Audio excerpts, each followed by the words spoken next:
Hi, how's it going? This is Brent-Anthony Johnson, starting a new series called Basic Bass.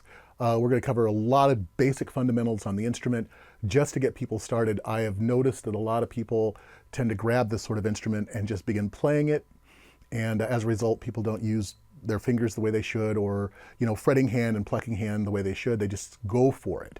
And a lot of people don't really consider getting a sound from the instrument or those types of things. So I hope to cover all of that in this series. I'd like to begin just by making sure the instrument's in tune, and so we'll do that now. So the way I like to tune is with harmonics at the 7th and 5th frets. 7th fret for the G string, 5th fret for the D string. That sounds pretty well in tune. Then 7th fret for the D string, and 5th fret for the A string. Sounds pretty good. And 7th fret for the A string, and 5th fret for the E string. And that sounds pretty well in tune. And when it stops wobbling, you'll know. If it's out of tune, for instance like this, and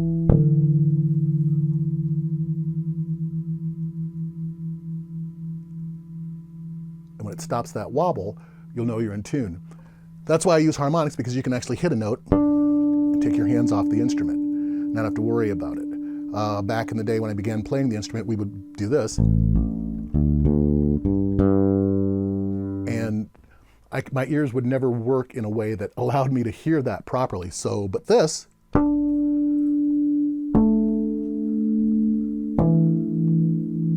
works really well. Okay, so let's get started. In this series of lessons, I'll probably use the notes A and the note C to begin every scale and every exercise. On occasion, I will also play the C at the 7th fret or the 8th fret as well, because it gives me more strings across the instrument to choose from, as opposed to running out after 3.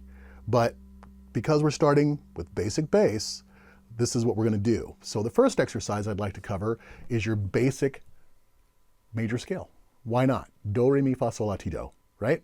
So I'm going to start with the note C, and we're going to talk about that information. So there's two ways that are most commonly employed to play this scale.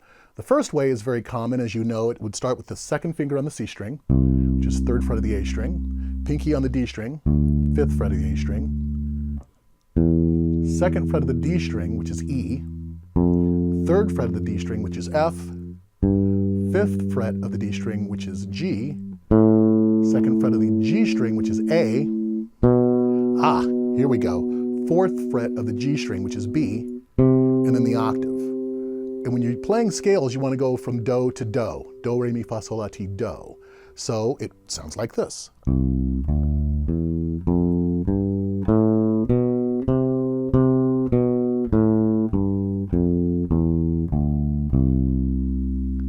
And that's the way the C scale sounds.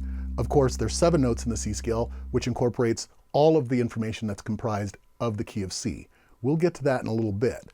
Also, you can play the scale here, as I said, at the 8th fret of the E string.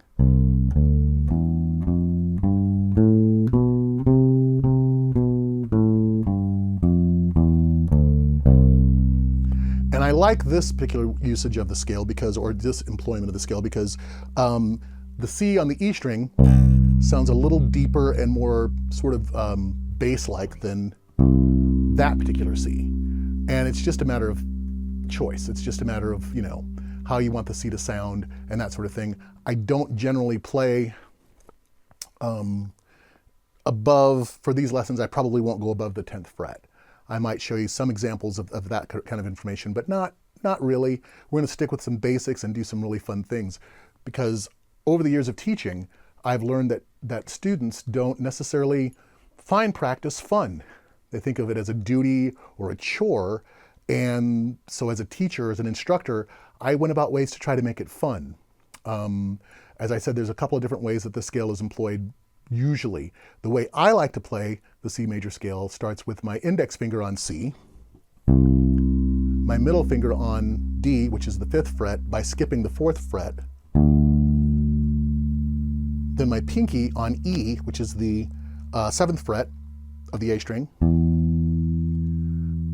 Then we have F, 3rd 3rd fret of the D string, G, which is the 5th fret of the D string, A, which is the 7th fret of the D string, B, which is the 4th fret of the G string, and then the octave. So that scale looks like this.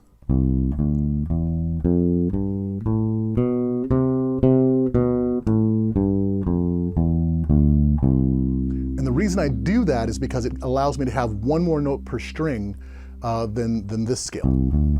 See, here I'm on E here, playing E on the 2nd fret of the D string, and I've already exhausted the information that's on my A string, as opposed to this. And because it's a 4-string instrument in this regard, you tend to run out of room pretty quickly. Another way I was employing the C major scale was to play below the tonic, which is C here. So I might play something like C, D. Since the next note is E, I might play that open E string. And then because of the fingering I was using previously, I can play E, F, G, A, B, C. And it just gave me more information that I could use. So,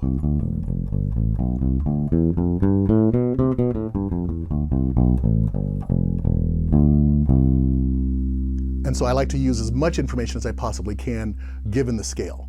I can employ that in various different usages. So if I was using the original fingering, the first fingering I used for the key of A,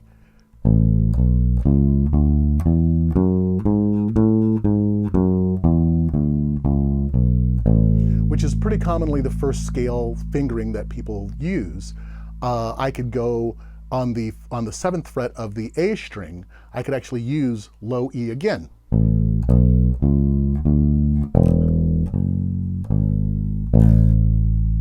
And do that, because just because it's a scale doesn't mean it has to completely ascend and completely descend in sort of diatonic order, as it were, to the ear. Because once you play that information, your ear automatically moves the tonic below that note, as it's the, in this case, 5th note of that scale. Your ear just moves it so you don't really notice that drop.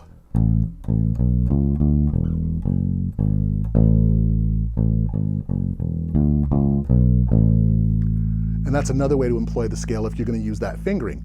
I can use it in the other fingering as well, but this gives me 4 strings to play across the instrument, which I really enjoy doing and having that information available to myself. So I can play this.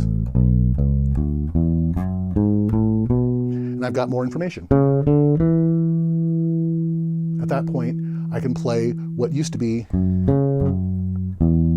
so.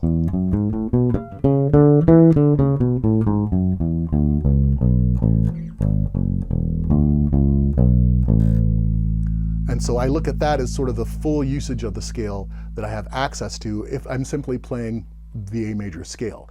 That comes into play when you're playing music in a musical environment where you know or you understand where the other notes are and you're not locked into the box of the fingering. A lot of players get locked into boxes, and the way to avoid that is to use your ear to just know what the notes are. And that's not a hard practice. It's not something hard to do.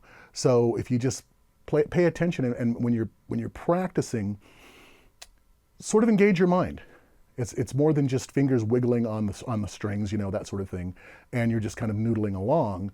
It's really about listening. All of practice is all about listening and all about being able to understand what you're playing and why, more than the fact that it just sounds good. That's a good starting place, but knowing why you're doing something is really, really important, especially as we begin to break down things like, you know, chord progressions and things of that nature, just not one box to another box as you're playing a bass line. And so that thing sort of comes into play when we're actually engaged in music. And that's really important to do, because you want to know what we're doing, not just that we're doing something, but we want to know what we're doing all the time. So as we practice the scale, moving on to the next subject, as we're practicing the scale, there's all kinds of ways to really employ this, and it's up to you, the player, to make it fun. There's all kinds of fun things you could do. When I was a youngster growing up playing this instrument, I would just begin to move my fingers around to try to hear what I was doing. And of course, there's the difference between two notes is called an interval, okay? So from C to D, that is a major second, okay? From C to E, there's a major third, okay? From C to F, that's a fourth. From C to G, that's a fifth. From C to A, that is a sixth, a major sixth. From C to B, hear that sound? That's a cool sound. That is a major seventh. And then you've got the octave, which is the same note an octave higher than the original note. So if you have that intervallic information together, again, intervals being the distance between two notes, and we'll talk about major and minor intervals in another lesson, or a forthcoming lesson, as it were, you can make this a lot of fun. So one of the ways I began to practice was to play things in thirds, and to play things in what I call repetitive thirds. So repetitive thirds sound like this.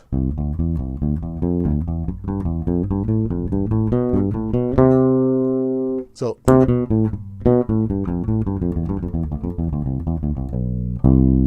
as it were. Then you can play in actual thirds, which is playing the note, starting from a note within the scale, going above that to its natural third, which could be either major or minor, and we'll talk about that as we talk about modes. So you could play this sort of information.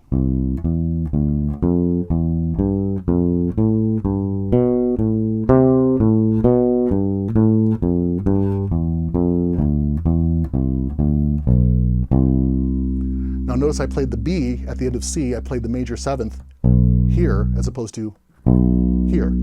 And you can do that as well if you'd like.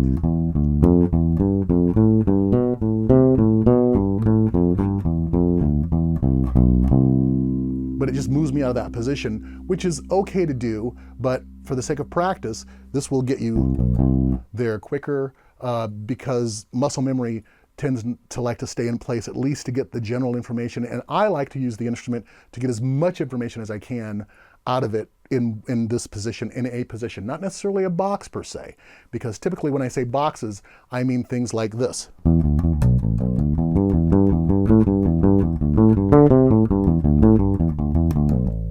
That kind of a thing. And so boxes really do lock you into this sound. Now there's nothing wrong with playing that type of bass line, if you will, but also it's very limiting. Not that you have to finger it a different way, it's just when you're doing that, just understand that that's what you're doing versus using the scale of the instrument that is possible. There's nothing wrong with bass lines, a lot of bass lines do that.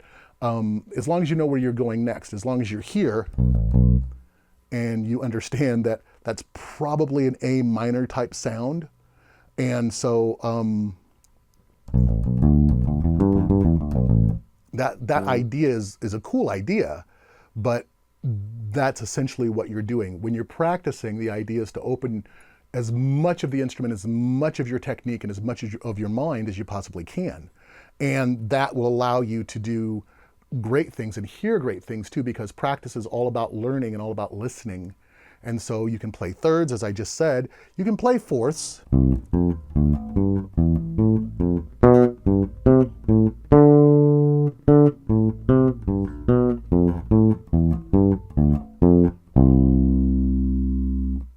can play that. You can play fifths. You can play fourths. You can play thirds. You can play any interval. One of my favorite intervals is sixths, where you just play one, the sixth of that one, two, the sixth of that two, within the confines, rough word, within the construct of that scale. So we're just using a C major scale, and playing it in sixth intervals sounds like this.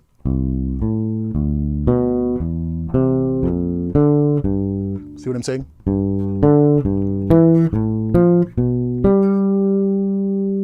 I'll do that again.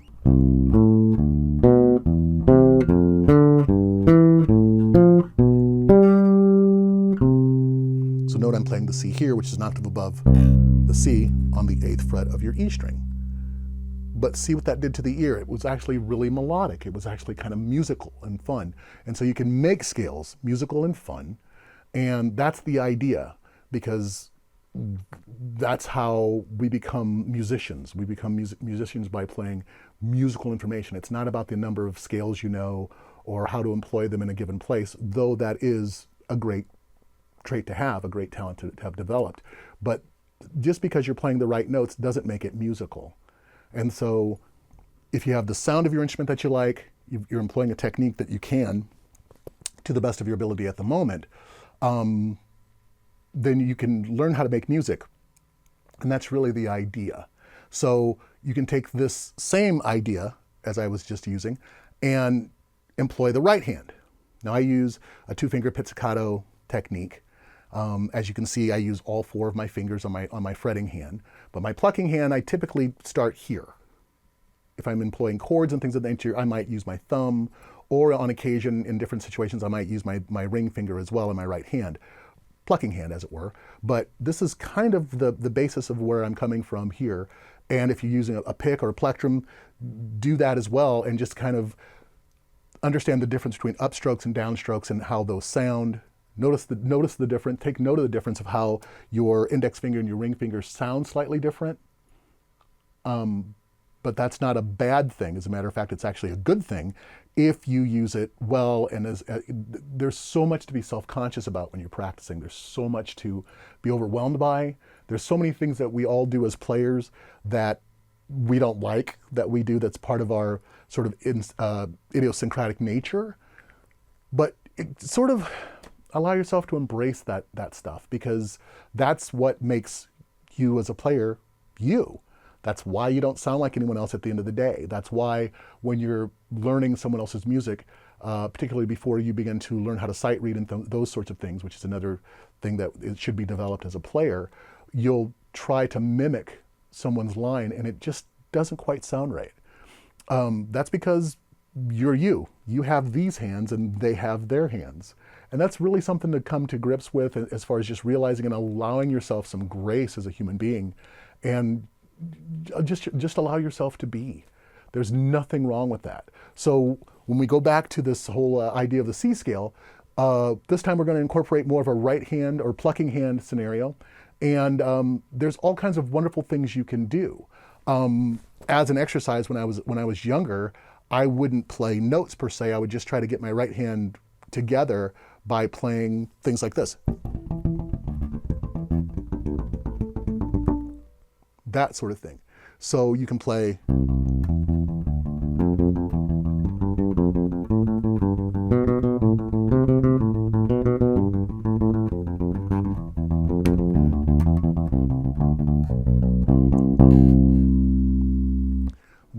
again, nothing wrong with that.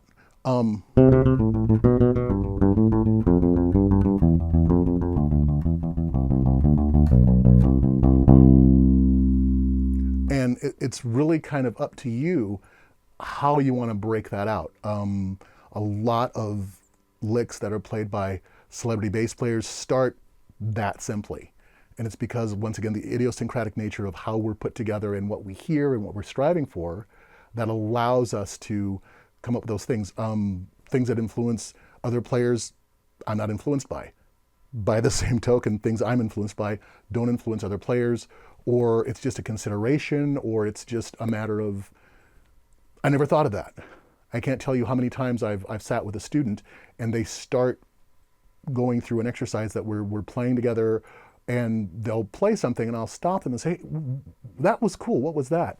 And by and large, they know where it came from. They heard it somewhere. They heard someone do something like that. And they can tell me, oh, this player, I've been listening to this player, and that's in their playing. And that's super cool. I love that. I pick up a lot from students in that way. That's one of the other reasons why I really love teaching. And so it's really a matter of, how you want to approach this. Honestly, there's no wrong way as long as you're playing the correct information the correct way. Really, it comes down to basic mechanics. Once you have the basic mechanics together, it doesn't matter how you employ them as long as you're practicing them. And that's really the point I'm trying to make with this entire series of lessons. There's no wrong way to practice as long as you're practicing, and as long as you're not allowing yourself to be lazy and allowing yourself to, because what we do here at the practice time is going to convey to live performance, that sort of thing.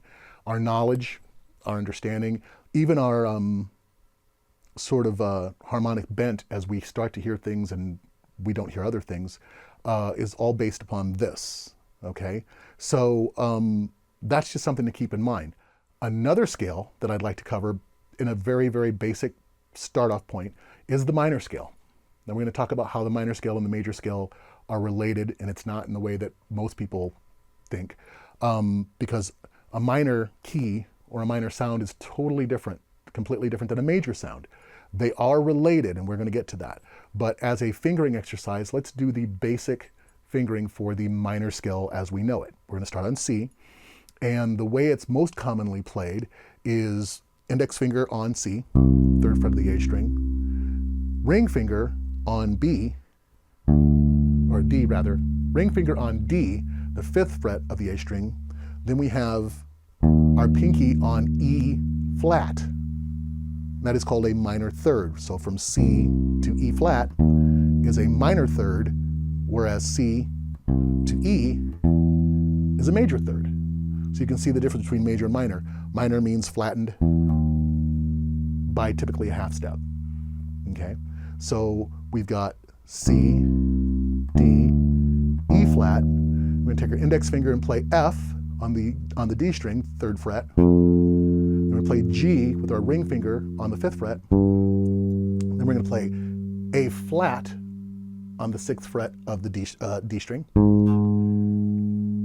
We're also going to play B flat with the index finger of our G string on the third fret of our G string. And then we've got our octave. So once again, that's fingered.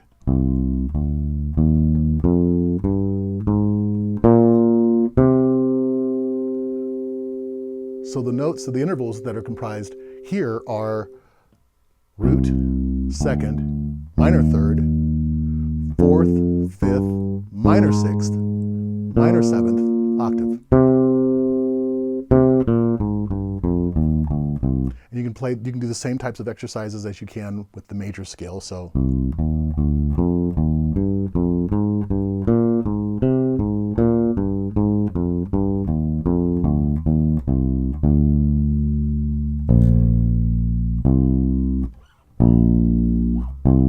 instead of playing B at the end of that C minor scale versus the major scale, notice that the B has been flattened as well, from B to C in the major scale, from B flat to C in a minor scale. Okay, so once again,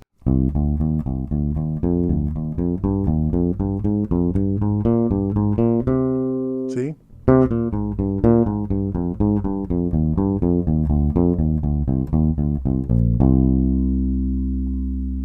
And practicing that all over the fingerboard is a great idea. You can practice it here with this C, the same thing, you know what I'm saying?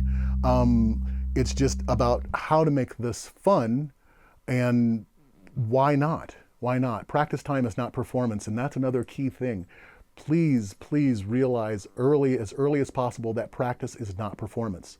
No one's watching you practice by and large, or they shouldn't be watching you practice, which is, you know, everyone sort of dreads going to your local guitar shop and hearing children or even adults attempt to play music.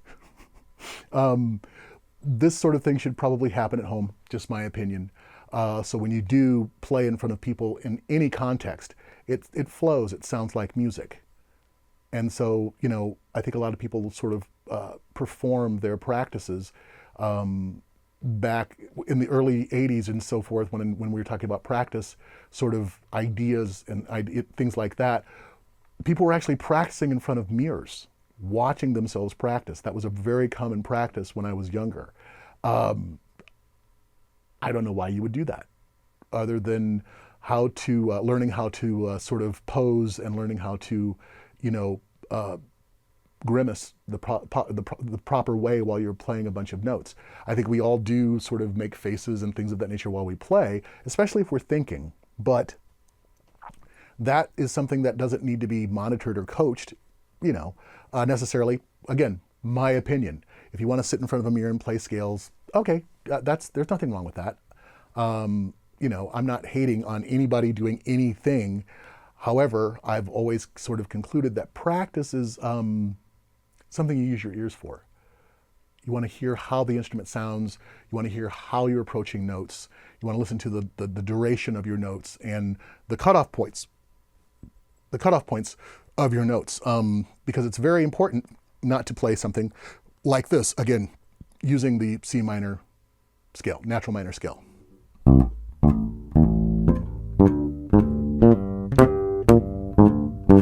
See, that doesn't sound very musical. Now, there is a point where if you're reading a piece of music or if you're playing in a group and you want to have that,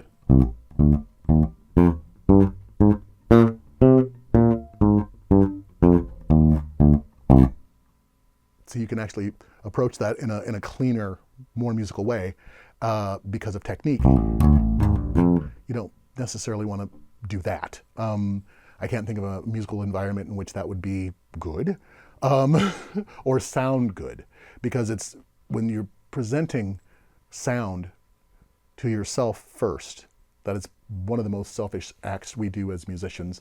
Once that sound is acceptable to you, then you can actually present that to other people and see if that sound is acceptable. I think people are afraid of rejection in that regard. And once again, it's because we're thinking of other people while we attempt to learn our instrument. And again, it's not a selfish idea to want to sound good. It's not a selfish idea to want to play well. There's nothing wrong with that. If you spend too much time practicing, as I did as a child, and you sound as if you've never been on a date because you've spent a lot of time in your room playing your instrument, okay, there's nothing wrong with that. There's nothing wrong with that at all, because it depends on your goal as a musician. I mean, listening to some of the music I listened to growing up, I wanted to do that so badly that it became a focus. It became something that I just really was driven by, very much in the way that people are driven by sports or people are driven by mechanics and things of that nature. There's nothing wrong with any of that because we're all different. And we can be various different things. I'm not saying that you have to solely be a musician. I would never even imply that in any way, shape, or form. However, there are some of us who desperately want to do this well and desperately want to sound as if we have a musical idea and present that to other people in a musical context because we love the way the mechanics of music works. We want to do that, and there's nothing wrong with that. So musicians can be very interesting people, as we all are. We all have a lot of quirks, and we all have a lot of things that are going on in our heads because we're constantly thinking about things. Any sort of artist has that. And I would say that if you're a practicing musician of any sort, you're an artist. You may not be a songwriter or this sort of thing, but as it pertains to your presentation of this instrument, you want it to be the absolute best in any musical context you're in. I think that's a brilliant and wonderful thing. And you should be applauded for coming to grips with that in yourself. Because there's, again, nothing wrong with being a geek. There's nothing wrong with being a muso, a weirdo, somebody who listens to music in such an intense way that they can hear what's happening. And as you practice this basic information, you will begin to hear things that you'd never heard before. And that's the joy of it. The things that I gained from a regular practice regimen when I was a younger guy, it's amazing what one can learn to hear, what one begins to articulate to themselves about what they're hearing. And that's not so you can become a snob or anything of that nature. It's just so that you're being more and more immersed in this idea of what music is. So take some time with yourself and use one of the two fingerings of the major scale. Fingering number 1.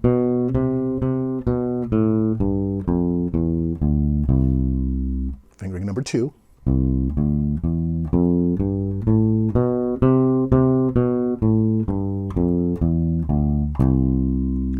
And begin to use intervallic information, the distance between two notes, to kind of explore what you want to do with this information and make it as musical as possible. I'll see you next lesson. Thanks.